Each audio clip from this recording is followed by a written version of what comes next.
አትለፉ። ወንድማችሁ ነቢይ ዘማች ዳንኤል ከባሳ ነኝ። ሰላማችሁ ረፍታችሁ የተወደዳችሁ አባት ብሩካን ይብዛላችሁ። ዛሬ እግዚአብሔር እኔን እንደጠራኝ በምኞት ራስን እንዳልጠራው ማስረጃ ልነግራችሁ ነው የመጣሁት። ስለዚህ ሼር አድርጉልኝ ለብዙ ሰዎች። ትንቢተ ኤርምያስ ምዕራፍ 1 ከቁጥር 1 ላይ ስታይ ወንድም ኤርምያስን የሾመ ለሕዝቡ የሾመ ለሕዝብ ሾም ያለው እግዚአብሔር ነው። ከዛም በነገስታት ፊት ስራውን ይሰራ ዘንድ ትልልቅ ስራ ይሰራ ዘንድ ይፈርድ ዘንድ ይነቅል ዘንድ ይገነባ ዘንድ ስልጣን ሰጠው። ነገር ግን ዛሬ እግዚአብሔር እኔን የጠራበት መንገድ በምን መንገድ ነው? አንተን ነቢይ ያደረገ ቸርችቷ ነው ሾመችው ወይስ ራሴ ነው ሾምከው ለምትለው እኔን የሰማይ አምላክ ኤርምያስን የጠራ አምላክ ጠርቶኝ ነው። እኔ ወደዚህ ስፍራ ብቅ ያልኩት ሰውዬ ሐዋሳ ከተማ ታቦር ክፍለ ከተማ ሆጋኔ ዋጮ ቀበሌ ውስጥ ነው አድራሻዬ። እዛ ውስጥ ሲሆን በአሳ ማህበር ላይ አሳ በመስራት የሚታወቅ ሰው ነኝ። ነገር ግን እዛ ላይ ሆኜ እድገት ሲያድግ እዛ አመጽ በመስራት ፈረንጅን በመዝረፍ የሚታወቅ ሰው ነበርኩ። መንግስትን በማስቸገር በፈረንጅ ኬዝ ብቻም 3 ጊዜ ታስሬያለሁ። 4ኛ ዞር ላይ ዩኒክ የሚባልበት ፍቅሬ ሐይቅ አካባቢ 10 ጀልባ ባህር ላይ አጠፍቼ ከነሱ ጋር ተጣልቼ ታስሬያለሁ። መጨረሻ ላይ ዛሬ 31 ዓመት ነው እግዚአብሔር ከጠራኝ በእስር ቤት ሌሊት ነው ይሄ ድምፅ መጣው። አንተ በዚህ ምድር ላይ ምን አለ? አንተ እኮ ያው የእግዚአብሔር ነቢይ ነህ የሚል ድምፅ መጥቷል። ከመጣ እዛ ለማንም ሳልናገር ተፈትቼ መጣው። እስከ አሁን ድረስ እግዚአብሔር ጠርቶኝ የሱን ታላቁ አጀንዳውን ገጠረውን ከተማ ሆነ የትኛውም ስፍራ ሄጄ እሰራለሁ። ነገር ግን አሁን ጊዜውና ሰዓቱ እንደተቃረበ ለነም እንድትጸልዩልኝ ነው። ስለዚህ የእግዚአብሔር ጊዜና ሰዓት እየተቃረበ እንደሆነ በውስጥ የተቀመጠው መንፈስ እያስረዳኝ ይገኛል። ተናገር ያለውን ነገር ለመናገር ዝግጁ ነኝ።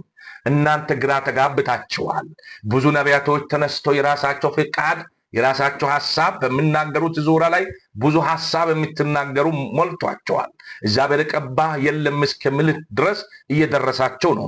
እኔ ደግሞ እግዚአብሔር እንደቀባኝና ነቢይ ያለው እሱ ስለሆነ ይሆ በእግዚአብሔር ፊት መንፈስ ረድቶኝ መናገር ችያለሁ። ስለዚህ ጊዜውና ሰዓቱ ሩቅ አይደለም፣ ቅርብ ነው። ጸልዩልኝ። ስለዚህ ከዛ ተፈትቼ እንግዲህ አንዲት ቸርች አባል ነኝ። ግን እግዚአብሔር ነቢይ ብሎኛል ብዬ ቸርች አልከፈትኩም።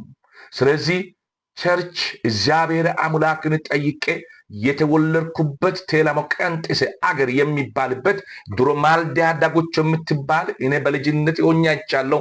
ሰዎች ቅቤ እየቀቡ እየሰገዱ የሚሄዱባት ስፍራ ነበረች። ነገር ግን ያ ስፍራ ከሩቅ መጥቶ ነው ይህንን የሚያደርጉት። ከዛ መስዋዕታቸው አድርጎ ይሄዳሉ። ሲሄዱ አይቻለሁ። በቤቶቻችን ከመንገድ ባሻገር ነው ያ ማልዲያ ዳጉቾ የምትባለው። ነገር ግን በጣም ግዙፍና ትልቅ ናት። ያችን እንጨት ደርቃ ቅቤ ጠጥታ ያጣወቱ ቦታ እግዚአብሔር አፈረሰ። ነገር ግን አሁን ሳር ወጥቶበታል፣ ስሙ አልጠፋም። ነገር ግን ያንድ ባለ ይዞታ ነው ያ ስፍራ።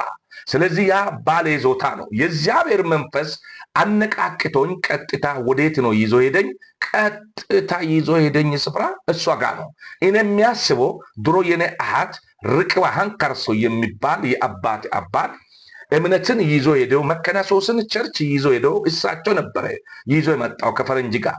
ነገር ግን በሱ ስም ነበር የሚጠራ። ከዛም አልፎ ቸርችቷ ሰፍታ ቦታ ለቆ ታች ሄዶ ሰርተዋል።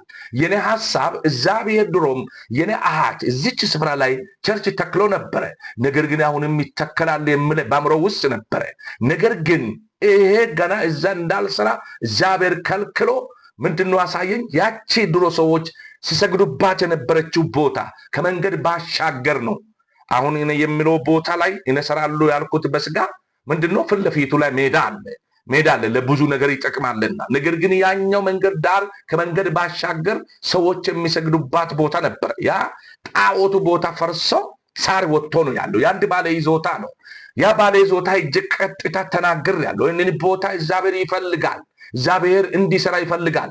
ቤት ተሰርቶ በዛች ቦታ ላይ ቤት ተሰርቶ እግዚአብሔር የሚመለክበት ቦታ ተሰርቶ መስቀል እላ ላይ ያለው አሳይቶኛል።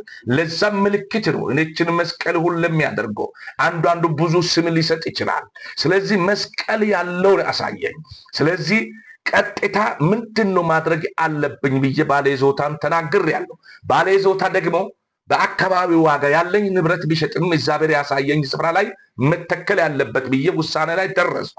ነገር ልድረስ እንጂ ባለይዞታ ገና እያንገራገረ ይገኛል። ነገር ግን እግዚአብሔር አሁን ምሪት ሰጥቶኛል ማለት ነው። በዋዜማ ላይ አለው ማለት ነው። ስጀምር ከዛ ጀምራለሁ ማለት ነው። እስከዛ ድረስ የትኛውም ስፍራ በመሄድ የእግዚአብሔር ታላቁ አጀንዳው እየሰራ የሚገኝ ኦሪጂናሉ ነቢይ ነኝ።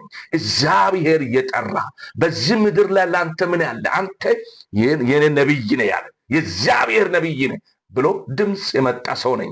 ስለዚህ ዛሬ ማለት የሚፈልገው ይሄ ነው። ዛሬ ወንድሜ ጸልይልኝ፣ በእግዚአብሔር ፊት ጸልዩልኝ። በኢየሱስ ክርስቶስን የበደልኳቸው ሰዎች ይቅር በሉኝ። ምናልባት በአገልግሎት ላይ የማይሳሳት ሰው የለ፣ ይቅርታ አድርጉልኝ። እኔ በሚዲያ ላይ ብዙ ቦታ አገለግላለሁ። ነገር ግን እግዚአብሔር አንቺን እንደዚህ ይልሻል ብዬ አንድም ቀን አላቅም። ቃሉን መነሻ አድርጌ መክሬ ጸልዬ ነው ቃሉ ተናግሬ የሚወጣው። ያ ነገር ሲሆንላቸው ሰዎች ሲመሰክሩ እያየው። ነገር ግን ዛሬ የእግዚአብሔር ጊዜ ሲመጣች መናገር ጀምራለሁ።